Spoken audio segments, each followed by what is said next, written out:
contre le Mali. Ok, je vous invite pour le chant de l'hymne national du Mali à 3 en français. 1, 2 et 3. Merci beaucoup.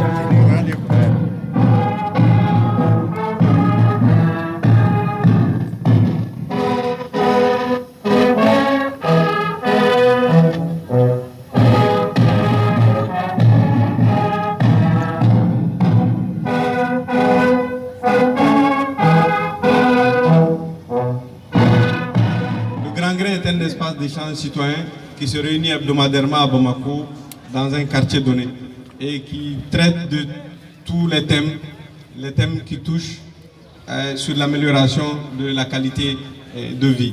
Les thèmes que nous discutons habituellement dans le grain vont de l'insécurité, les questions de l'insécurité routière, de l'éducation, de la santé, la lutte contre la corruption, ainsi de suite. Beaucoup de grains étaient déjà prévus, mais compte tenu de la menace qui plane aujourd'hui sur nous, qui est en train de faire, qui est la maladie à coronavirus, qui est en train de faire beaucoup de ravages en Asie, en Europe, nous nous sommes dit, certes, c'est vrai que la maladie n'est pas encore arrivée chez nous, il n'y a eu à ce jour aucun cas officiel déclaré, mais nous ne devons pas rester assis, nous devons nous mobiliser en tant que citoyens actifs. Et comme nous avons déjà ce réseau de jeunes citoyens actifs déjà mobilisés, hier, nous les avons mobilisés, ils ont été formés par les soins d'un médecin sur les mesures, les gestes, barrières, les mesures de distanciation sociale, en quoi ça consiste. L'objectif pour nous, c'est que ces jeunes puissent être déployés tout de suite dans les différentes communes de Bamako pour aller sensibiliser. Et la situation, elle est telle qu'aujourd'hui, nous devons sensibiliser tout autour de nous pour que nos habitudes, nos différentes habitudes sociales, les interactions sociales que nous avons déjà, qu'on puisse énormément les diminuer et faire attention pour faire barrière à cette maladie qui malheureusement est une réalité. Et la réalité aujourd'hui dans notre pays, c'est que beaucoup de gens n'y croient pas. Beaucoup de gens pensent que c'est une simple grippe qui est de passage.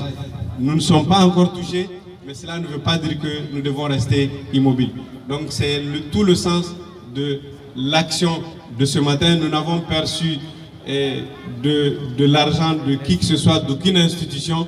Et ce que vous voyez ce matin qui a été mis en place, c'est vraiment par les soins du grand grain accompagné par le Conseil supérieur de la diaspora.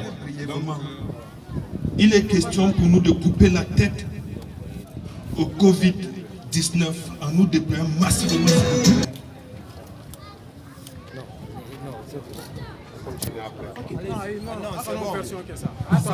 La participation, mais en fait, je parle aux chefs des leads.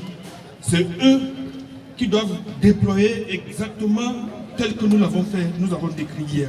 Et la stratégie est la suivante. Nous allons, après, ici, nous déployer dans les différentes communes. Ceux de la commune 1 iront à la commune 1. Ils vont cibler les marchés principaux. Et au niveau de ces marchés principaux, ils vont cibler également les entrées principales. Et on sait que la route, c'est deux côtés. Ils vont mettre 2 membres par côté.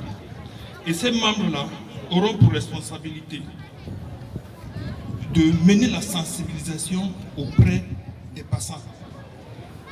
Ne répondez à aucune question parce que vous n'êtes pas médecin. Pas de débat.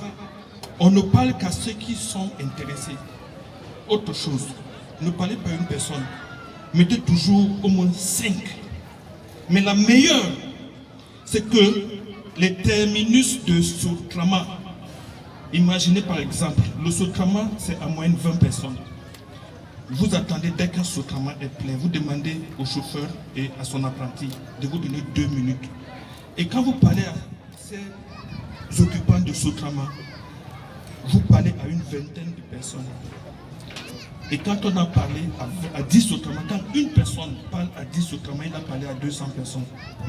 Mais n'oublions pas que ces personnes-là vivent dans des familles. Et chaque famille a au moins 6 personnes. Et c'est de cette manière que la vulgarisation va se faire. Et je voulais sincèrement remercier Mohamed Salia Touré qui a eu l'idée de se rendre très utile comme il a toujours fait quand la nation est devant une situation, qu'elle soit politique, culturelle et surtout actuellement on est en face d'une pandémie dont nous ne connaissons pas la finalité. Il a un relais très puissant de communication en termes de communication de masse. Il a 147 présidents de gré à Bamako. Il est dans toutes les régions, dans tous les cercles de Mali. Il m'a dit, grand frère, je ne peux pas attendre, il faut contacter tous les membres de grain, que chacun joue un rôle de sensibilisation. Et cette sensibilisation ne peut atteindre l'objectif que si vous, les membres de la presse, comme vous l'avez fait aujourd'hui, vous répondez à nos appels, vous passez les messages. Aujourd'hui, nous sommes en face d'une situation où la communication a toute son importance et sa place. Parce qu'on communique même pourquoi? On communique pour convaincre. Donc les grains et les CSDM et le ministère de la Santé, à travers son ministre Michel Sidibé, veut communiquer avec vous afin que vous passiez les relais. L'objectif de la communication d'aujourd'hui et demain et les jours qui vont suivre, c'est pour passer un message. Le contenu, c'est convaincre tous les Maliens. C'est de convaincre tous les Maliens que le message qui est passé ici, qui est le message du jeune, doit être absolument observé.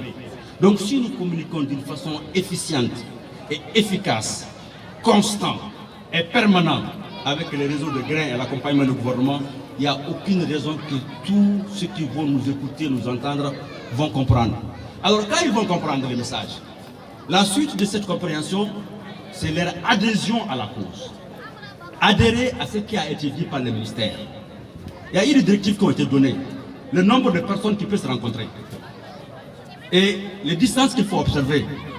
Les pratiques d'hygiène qu'il faut pratiquer. Donc quand ils adhèrent à cette communication, ça doit refléter sur le comportement de tous les jours. Voilà l'objectif de la rencontre d'aujourd'hui, sur l'initiative du ministre de la Santé, Mohamed Salia Touré, et accompagné par les CSDM. Donc nous le disons, hier jusqu'à aujourd'hui, il n'y a eu aucun cas en Chine. Ça, c'est une bonne nouvelle.